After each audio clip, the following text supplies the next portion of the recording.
ପିଲାମାନେ ଗୋଟିଏ ଭୂତ ଗପ ଶୁଣ। ଗାଁ ପାଖ ଦେଇ ନଈଟିଏ ଯାଇଥାଏ। ନଈ ପଠାରେ ଗାଁ ଲୋକମାନେ ପାଳ ଫସଲ କରନ୍ତି। ଦାମ ରାମ ବୋଲି ଦୁଇ ଭାଇ, ସେ ନଈ ପଠାରେ ପାଳ ଫସଲ କରନ୍ତି।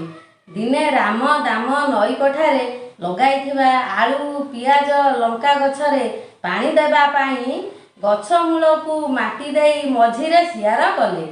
ଦାମ କହିଲା, ରାମ, ସିଆର ହୋଇଗଲା, କାଲି ବଢ଼ି ଭୋରୁ ଆସି ଆମେ କୁମ୍ଭୀରେ ପାଣି ବୋହି ବିଲରେ ମଡ଼ାଇବା।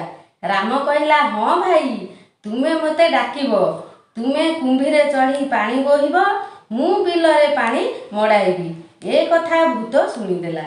ଦୁଇ ଭାଇ ରାତିରେ ଖାଇସାରି ଶୋଇଲେ। ରାତି ଅଧାରୁ ଭୂତ ଆସି ଡାକିଲା, ରାମ, ଏ ରାମ, ଶୀଘ୍ର ଉଠୁ, ଆମେ ପାଣି ମଡ଼ାଇବାକୁ ବିଲକୁ ଯିବା। ରାମ ନିଦ ବାଉଳାରେ ଉଠି ଭୂତ ସାଙ୍ଗରେ ଚାଲିଥାଏ। କିଛି ବାଟ ଗଲା ପରେ ରାମ କହିଲା, ଭାଇ, ଏତେ ଅନ୍ଧାର ହୋଇଛି, ତୁମେ ମୋତେ ଡାକିଲ କାହିଁକି? ଭୂତ କହିଲା, ପୁଣି ରାମ କହିଲା, ଭାଇ, ତମେ କୋଢ଼ି ଆଣିଛ? ଭୂତ କହିଲା, ରାମର ସନ୍ଦେହ ହେଲା। ରାମ ଭାବିଲା, ମୁଁ ଯାହା କହୁଛି ଭାଇ ଖାଲି କାହିଁକି ମାରୁଛି।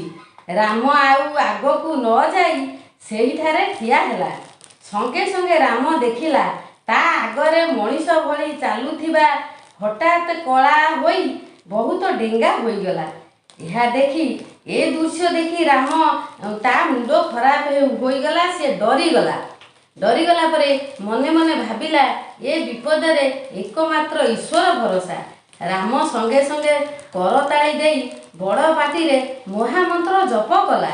ମହାମନ୍ତ୍ର ନାମ ଶୁଣି ଭୂତ ଖୁବ୍ ଜୋରରେ ହୁଁ ହୁଁ ହୋଇ ଚେଁ ଚେଁ ହୋଇ ଏଣେ ତେଣେ ଦୌଡ଼ିଲା। ରାମ ଭୟ ନ କରି ଛାତିକୁ ଦମ୍ଭ କଲା, ଜୋରରେ ତାଳି ମାରି ନାମ ଗାଇଲା। ଧୀରେ ଧୀରେ ଘରକୁ ଫେରି ଆସିଲା।